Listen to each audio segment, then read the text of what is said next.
การย้อมผ้าจีวรด้วยแก่นขนุนวัสดุและอุปกรณ์การย้อมผ้าจีวร 1. ต้นขนุน 2. แก่นขนุน 3. แก่นขนุนที่สับแล้ว 4. น้ำแก่นขนุนที่เคี่ยวแล้ว 5. หม้อต้มและหม้อเคี่ยว 6. รางซักย้อม 7. ขวานสับแก่นขนุน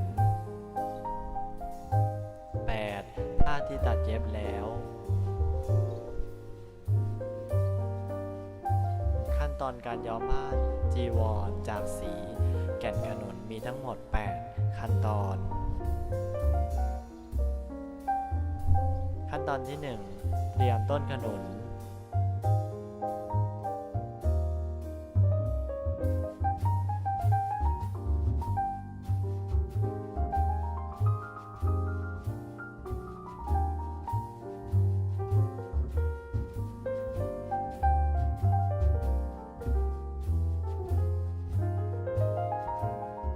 ขั้นตอนที่ 2 เตรียมแก่นผ่าแก่น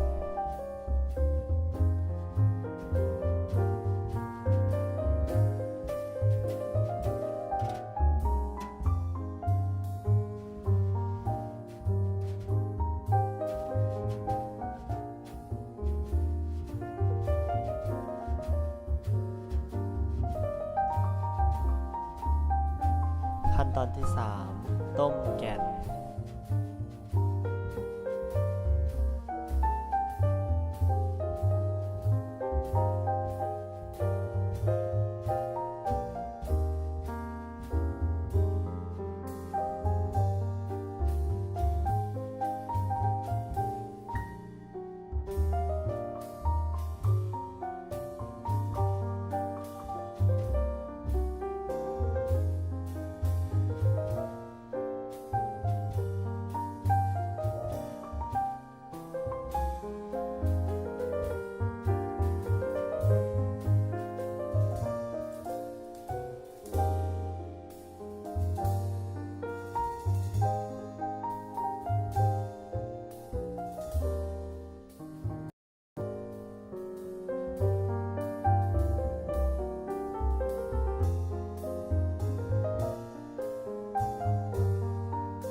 ขั้นตอนที่ 4 กรองเคี่ยว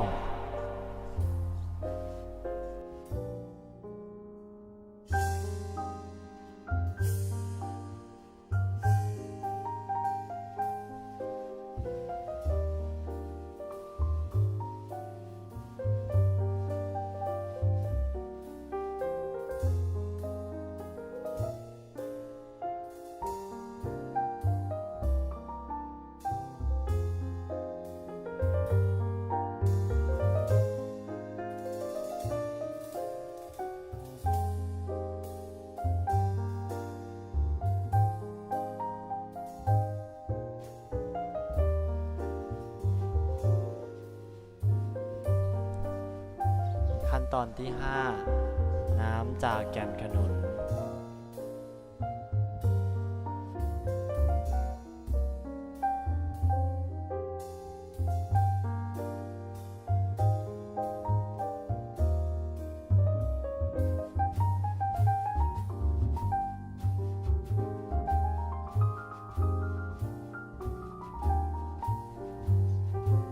ขั้นตอนที่ 6 เตรียมผ้าจีวรขาวที่ตัดเย็บแล้ว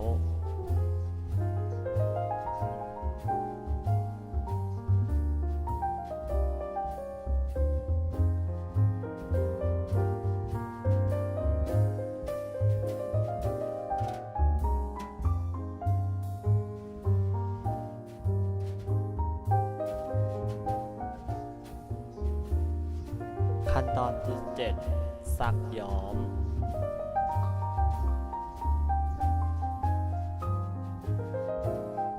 ข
ตอนที่ 8 ตากผ้า